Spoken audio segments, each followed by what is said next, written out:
Bismillahirrahmanirrahim. Assalamualaikum warahmatullahi wabarakatuh. Allahumma sholli wa sallim wa barik ala sayyidina Muhammadin wa ala alihi wa sahbihi ajma'in, amma ba'du. Rabbi shrah sadri wa yassir li amri wahlul 'uqdatam min lisani yafqahu qawli. Alhamdulillah, kita bersyukur kepada Allah Subhanahu wa Ta'ala yang masih memberi kesempatan untuk dapat mengisi kehidupan di alam dunia ini. Mudah-mudahan dengan diberinya kesempatan hidup oleh Allah Subhanahu wa Ta'ala dan diberikan sehat jasmani dan rohani kita, marilah kita sama-sama untuk mengkaji pada pertemuan kali ini yang alhamdulillah kita masih bisa berkesempatan untuk bertatap muka melalui media sosial ini.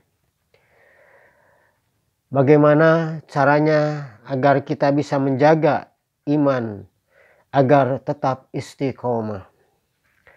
Yang pertama yaitu harus memperbaiki ibadah sholat wajib yang 5 waktu yang diperintahkan oleh Allah kepada seluruh umat muslim. Dan yang kedua, kita harus memperbanyak zikir dalam mengisi kehidupan di alam dunia ini. Di mana saja berada, kemana saja kita pergi, kita selalu ingat kepada Allah, berzikir kepada Allah. Ala bizikrillahi tatmainul qulub. Sehingga dengan kita memperbanyak berzikir, mengingat kepada Allah Subhanahu wa Ta'ala, insya Allah hati kita akan diberikan ketenangan oleh Allah Subhanahu wa Ta'ala. Dan yang ketiga yaitu mentadaburi Al-Quran.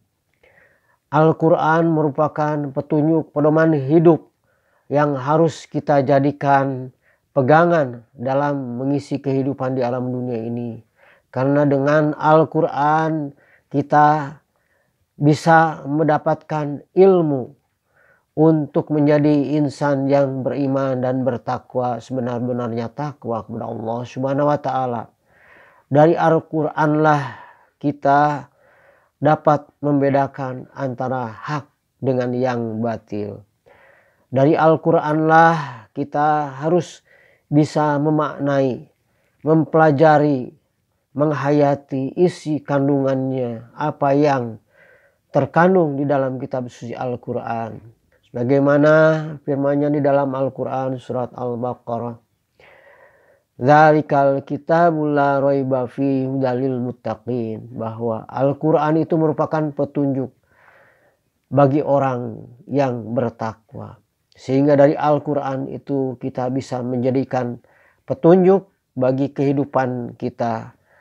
Mudah-mudahan dengan membiasakan kita membaca Al-Quran, mentadaburinya dari kitab suci Al-Quran, hati kita diberikan ketenangan dalam mengisi kehidupan di alam dunia ini.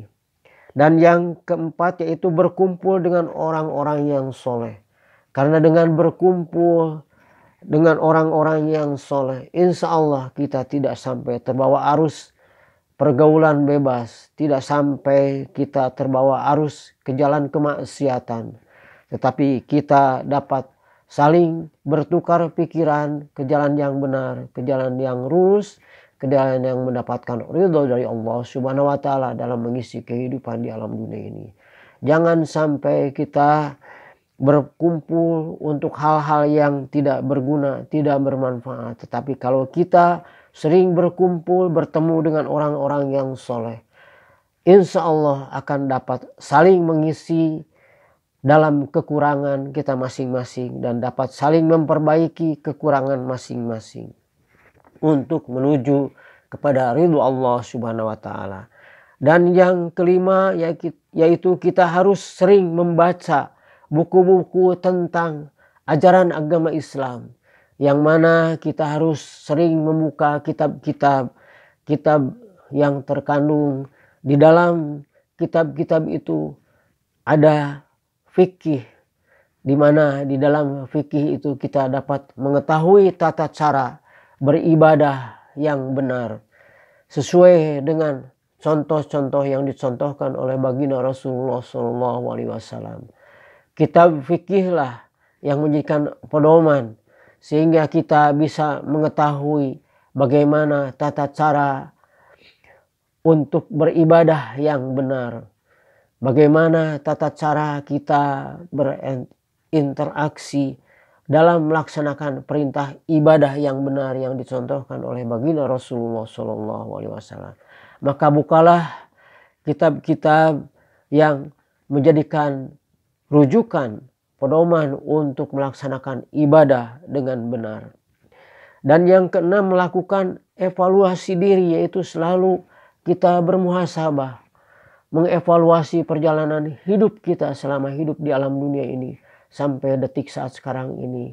Apa saja yang telah kita perbuat untuk mempersiapkan menghadapi kematian, karena hanya dengan bekal ilmu dan amal yang telah kita perbuat selama hidup di alam dunia ini yang akan menjadikan bekal kebahagiaan hidup di dunia dan kebahagiaan hidup di akhirat tatkala kita kembali menghadap kepada Allah Subhanahu wa taala. Dan yang ketujuh, kita harus menjauhi dari lingkungan yang tidak baik. Karena kalau kita berkumpul dengan orang-orang yang mungkin di dalam pemahaman ajaran agama Islamnya itu tidak sampai di dalam tata cara melaksanakan ibadah itu, tidak menikmati nikmatnya ibadah, tidak bisa menghayati apa yang kita tuntut sebagai ilmu pedoman hidup yang akan mengantarkan kebahagiaan hidup di dunia dan di akhirat. Karena kalau kita berkumpul dengan orang-orang yang mungkin tidak baik, yang akan membawa ke jalan kemaksiatan kepada kita, maka kewajiban kita hanyalah untuk memberikan peringatan, mengingatkan kepada sesama umat manusia agar jangan sampai terjerumus ke jalan yang tidak benar. Dan yang kedelapan yaitu harus sering mengikuti majelis ilmu, datang ke masjid mendengarkan ceramah-ceramah yang diberikan oleh para guru-guru, para alim ulama.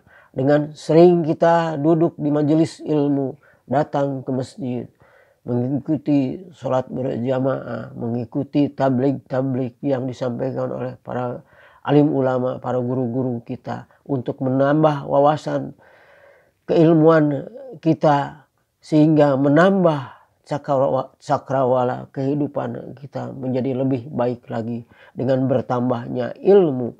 Karena menuntut ilmu itu haruslah terus dilakukan sampai kita di penghujung akhir kehidupan dari alam dunia ini. Jangan sampai terhalang oleh kesibukan untuk kehidupan di dunia yang hanya sesaat. Jangan sampai terhalang oleh kemalasan yang didorong oleh bisikan iblis, setan yang membisikkan untuk tidak melakukan amar ma'ruf nahi munkar dalam kehidupan sehari-hari. Tetapi kita harus memaksakan untuk melakukan kebaikan dengan sering kita datang hadir ke majelis ilmu. Dan yang kesembilan, kita harus mengasah akal dan mengendalikan hawa nafsu yang ada dalam diri kita. Di dalam diri kita itu ada nafsu, yang mana nafsu yang tidak bisa dikendalikan oleh keimanan dan ketakwaan kita, maka akan terjerumus ke dalam kemaksiatan, akan terjerumus ke dalam hal-hal yang merugikan kepada diri kita, bahkan merugikan kepada orang lain. Sehingga dari tindakan-tindakannya, akal dan pikiran kita dari nafsu yang ada dalam diri kita itu dikendalikan oleh iblis laknatullah. Mudah-mudahan kita di dalam mengisi kehidupan di alam dunia ini dapat menjaga iman agar tetap istiqomah, Dan yang terakhir yaitu yang ke-10, harus menjalankan perintah Allah dengan sungguh-sungguh, ikhlas lillahi ta'ala. Tidak karena terpaksa maupun dipaksa, tetapi kita mempunyai kesadaran bahwa mempunyai kewajiban di dalam mengisi kehidupan di alam dunia ini.